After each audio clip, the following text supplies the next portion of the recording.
আরজি কর কাণ্ডে সন্দীপ ঘোষ এবং অভিজিৎ মণ্ডলের জামিন মঞ্জুরের পরে তোলপাড় পড়ে গিয়েছে বিভিন্ন মহলে। ইতিমধ্যে পথে নেমেছেন প্রতিবাদী জুনিয়র ডাক্তাররা।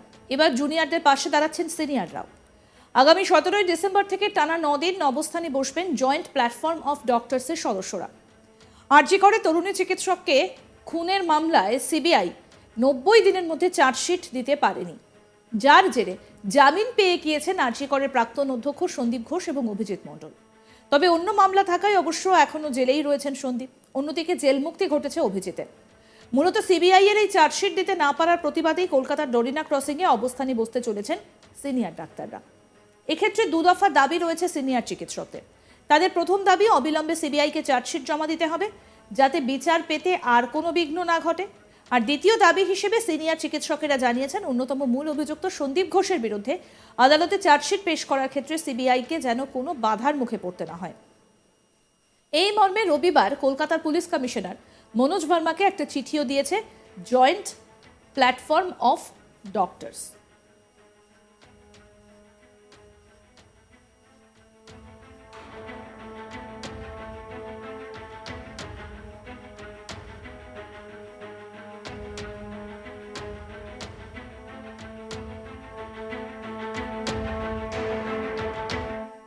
আমাদের প্রতিনিধি রাজেশ সাহা কি প্রতিবেদন তুলে ধরেছেন, শোনাবো। ফের কি কলকাতা শহর উত্তাল হতে চলেছে চিকিৎসকদের অবস্থান বিক্ষোভে? প্রশ্ন উঠছে, তার কারণ ফের অবস্থানে বসার সিদ্ধান্ত নিয়েছেন সিনিয়র চিকিৎসকরা। জুনিয়র ডাক্তারদের আন্দোলন আমরা দেখেছি, সাক্ষী থেকেছে গোটা শহর কলকাতা সহ গোটা রাজ্য, কিন্তু এবার সিনিয়র চিকিৎসকরা, সিনিয়র ডক্টররা অবস্থান বিক্ষোভে বসতে চলেছেন বলে জানা যাচ্ছে। এমনটাই জানানো হয়েছে সূত্র মারফত। এবং কলকাতার ডরিনা ক্রসিংয়ে, যেখানে কিছুদিন আগে জুনিয়র ডাক্তার অবস্থানে বসেছিলেন, তার কাছেই এবার অবস্থানে বসার অনুমতি চাওয়া হয়েছে তাদের তরফে, সিনিয়র ডক্টরদের তরফে। ইতিমধ্যেই লালবাজারে সেই অনুমতি চেয়ে আবেদন জানানো হয়েছে চিকিৎসকদের তরফে, যদিও পুলিশের তরফে কিন্তু এখনও পর্যন্ত আবেদনের শিলমোহর পড়েনি বলেই আমরা কিন্তু জানতে পারছি। এবং তারা এই অবস্থানে বিক্ষোভে বসার সিদ্ধান্ত নিয়েছেন। তার কারণ হিসাবে যেটা বলা হচ্ছে যে 90 দিন পেরিয়ে গেল, যেহেতু সিবিআই সাপ্লিমেন্টারি চার্জশিট দিতে পারেনি মূল অপরাধের মামলায়, এবং 90 দিনেও চার্জশিট না দিতে পারার ফলে জামিন পেয়ে গিয়েছেন আরজি কর হাসপাতালের প্রাক্তন প্রিন্সিপাল সন্দীপ ঘোষ এবং টালা থানার প্রাক্তন অফিসার ইনচার্জ অভিজিৎ মণ্ডল। ফলে তারা দুজনেই এখন জামিনে মুক্ত। অন্তত এই মামলা থেকে সন্দীপ ঘোষের বিরুদ্ধে যেহেতু দুর্নীতির মামলা রয়েছে, সে মামলায় তার বিরুদ্ধে যেহেতু চার্জশিট করা হয়েছে, ফলে সেই মামলায় সন্দীপ ঘোষ এই মুহূর্তে বর্তমানে জেলে রয়েছেন, জেল হেফাজতে রয়েছেন। কিন্তু যে আরজি করের মূল অপরাধের মামলা, সে মামলা থেকে তিনি আপাতত জামিন পেয়েছেন, কিন্তু জেল মুক্তি ঘটেনি, যেহেতু তার বিরুদ্ধে দুর্নীতি মামলা রয়েছে। কিন্তু অভিজিৎ মণ্ডল, কলকাতা পুলিশের ইন্সপেক্টর অভিজিৎ মণ্ডল, টালা থানার প্রাক্তন অফিসার ইনচার্জ, তার জেল মুক্তি ঘটেছে, যেহেতু তার নামে শুধু একটাই মামলা ছিল এবং সেই মামলা থেকে তিনি এই মুহূর্তে জামিনে মুক্ত। ফলে জেল থেকে মুক্তি হয়েছে অভিজিৎ মণ্ডলের। এর বিরুদ্ধেই গর্জে উঠছেন চিকিৎসকরা, সিনিয়র চিকিৎসকরা রীতিমতো হুঙ্কার ছাড়ছেন। সিবিআইয়ের ব্যর্থতার দিকে আঙুল তোলা হচ্ছে, সিবিআইয়ের দিকে বিভিন্ন রকম অভিযোগ তোলা হচ্ছে, তাদের ব্যর্থতার কথা বলা হচ্ছে, এবং তার বিরুদ্ধেই সরব হয়ে এবার অবস্থান বিক্ষোভে বসতে চলেছেন সিনিয়র ডক্টররা।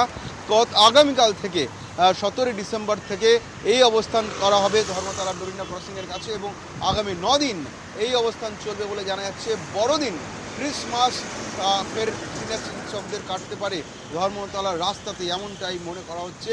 এবং আরজি কর আবহে ফের একটা সময় বিরতির পর ফের কিন্তু আন্দোলন কলকাতার রাস্তায় দেখা যেতে পারে এবার সিনিয়র ডাক্তারদের তরফে। নির্ধারিত 90 দিনের মাথায় চার্জশিট দিতে ব্যর্থ হয়েছে কেন্দ্রীয় তদন্তকারী সংস্থা সিবিআই। আর তাই আরজি করে মহিলা ডাক্তারকে শারীরিক নির্যাতন করে শেষ করে দেবার ঘটনায় অভিযুক্ত হাসপাতালের প্রাক্তন অধ্যক্ষ সন্দীপ ঘোষ এবং টালা থানার তৎকালীন ওসি অভিজিৎ মণ্ডলকে জামিন দিয়েছে আদালত। ঘটনার প্রতিবাদে শনিবার সল্টলেকের করুণাময়ী থেকে সিজিও কমপ্লেক্স পর্যন্ত মিছিল করল West Bengal junior doctors forum. বিকেলের এই মিছিলে প্রতিবাদী ডাক্তার ছাড়াও অংশ নিয়েছিলেন অনেক সাধারণ মানুষও। মিছিলে থাকা প্রতিবাদী ডাক্তারদের অন্যতম মুখ কিঞ্জল নন্দ জানান, সিবিআই ব্যর্থ হয়েছে, তারা হতাশ। তবে এর মধ্যে তৃণমূল এবং বিজেপির সেটিং তত্ত্ব মানতে নারাজ তিনি। এই বিষয়ে তিনি জানান, এ নিয়ে কোনো প্রমাণ নেই, তাই এ নিয়ে কিছু বলতে পারবেন না। তবে এই বিষয়ে অভয়ার বাবা মায়ের খারাপ লাগা স্বাভাবিক। তবে কি আন্দোলন থেমে যাবে? এই বিষয়ে কিঞ্জল নন্দ জানান, তাদের হাতে আন্দোলন করার ক্ষমতা আছে। তারা সুবিচারের আশায় আন্দোলনই করতে পারেন। এই দিনের মিছিলে ছিলেন অভয়ার বাবা মাও। কি বলছেন কিঞ্জল নন্দ, প্রতিবাদী ডাক্তার, শোনাবো। সেটা তো দেখা গেল যে সিবিআই চরমভাবে ব্যর্থ হয়েছে। এর বাইরে তো এর আর কি বলবো, তারা গ্রেপ্তারি বা কেন করেছিল, চার্জশিট কেন দিতে পারলো না, সেটা তো পরিষ্কার সবার সামনে। অনেকে বলছে যে সেটিং রয়েছে। প্রমাণ নেই, আমি এটা জানি না, আমি বলতে পারবো না, তবে সিবিআই যে ব্যর্থ এটা প্রমাণিত। তবে এই ব্যর্থতা কিভাবে, এত মানুষের আবেগ, এত মানুষের কান্না, মা বাবার লড়াই, সবটা একবারে শেষ হয়ে যাবে? দেখুন, আমরা চরমভাবে হতাশ, মা বাবা তো অবভিয়াসলি হতাশ হবেন। আমরা বিচারের জন্য আমাদের হাতে যেটুকু ক্ষমতা আন্দোলন করা সেটুকুই করব, এর বাইরে আর কিছু নেই।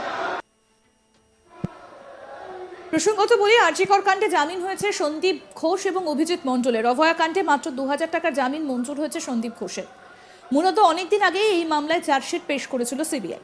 মূল অভিযুক্ত সঞ্জয় রায়ের বিরুদ্ধে চার্জশিট দিয়েছিল, কিন্তু নাম ছিল না অভিজিৎ মণ্ডল ও সন্দীপ ঘোষের, অর্থাৎ তাদের নাম ছিল না চার্জশিটে।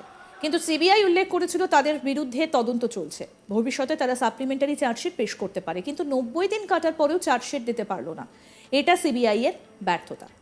4 দিন আগে আদালতে দাঁড়িয়ে সিবিআই বলেছিল 900 ঘন্টার ফুটেজ তাদের কাছে আছে, তদন্ত তাদের বিরুদ্ধে চলছে। তাদের বিরুদ্ধে একের পর এক এ ধরনের উত্তর দিয়েছিল সিবিআই। 4 দিন পরে কিভাবে ভুল বদল হলো? আইনজীবীর বিভিন্ন প্রশ্ন উত্তর চলার পরই তাদের জামিন মঞ্জুর করে দেয় আদালত। সাপ্লিমেন্টারি চার্জশিট দিতে পারেনি সিবিআই। শুক্রবার আরজিকর মামলায় জামিন পেয়ে গিয়েছেন ওই মেডিকেল কলেজের প্রাক্তন অধ্যক্ষ সন্দীপ ঘোষ এবং টালা থানার প্রাক্তন ওসি অভিজিৎ মণ্ডল। চিকিৎসক পড়ুয়াকে শারীরিক নির্যাতন করে শেষ করার মামলায় প্রমাণ লোপাটের অভিযোগ ছিল তাদের বিরুদ্ধে। 2000 টাকা বন্ডের বিনিময়ে জামিন পেয়েছেন সন্দীপ এবং অভিজিৎ। এতে হতাশ যারা প্রতিবাদ করেছিলেন সেই প্রতিবাদী ডাক্তাররা। কি বলেছেন কিঞ্জল নন্দ, আসুন আরেকবার শুনে। সেটা তো দেখা গেল যে সিবিআই চরমভাবে ব্যর্থ হয়েছে। এর বাইরে তো এর আর কি বলবো, তারা গ্রেপ্তারি বা কেন করেছিল, চার্জশিট কেন দিতে পারলো না, সেটা তো পরিষ্কার সবার সামনে। অনেকে বলছে যে সেটিং রয়েছে। প্রমাণ নেই, আমি এটা জানি না, আমি বলতে পারবো না, তবে সিবিআই যে ব্যর্থ এটা প্রমাণিত। তবে এই ব্যর্থতা কিভাবে, এত মানুষের আবেগ, এত মানুষের কান্না, মা বাবার লড়াই, সবটা একবারে শেষ হয়ে যাবে? দেখুন, আমরা চরমভাবে হতাশ, মা বাবা তো অবভিয়াসলি হতাশ হবেন। আমরা বিচারের জন্য আমাদের হাতে যেটুকু ক্ষমতা আন্দোলন করা সেটুকুই করব, এর বাইরে আর কিছু নেই। সেটা তো দেখা গেল যে সিবিআই চরমভাবে ব্যর্থ হয়েছে। এর বাইরে তো এর আর কি বলবো, তারা গ্রেপ্তারি বা কেন করেছিল, চার্জশিট কেন দিতে পারলো না, সেটা তো পরিষ্কার সবার সামনে। অনেকে বলছে যে সেটিং রয়েছে। প্রমাণ নেই, আমি এটা জানি না, আমি বলতে পারবো না, তবে সিবিআই যে ব্যর্থ এটা প্রমাণিত। তবে এই ব্যর্থতা কিভাবে, এত মানুষের আবেগ, এত মানুষের কান্না, মা বাবার লড়াই, সবটা একবারে শেষ হয়ে যাবে? দেখুন, আমরা চরমভাবে হতাশ। আরও আপডেট পেতে দেখতে থাকুন আজ তাক বাংলা, সাবস্ক্রাইব করুন।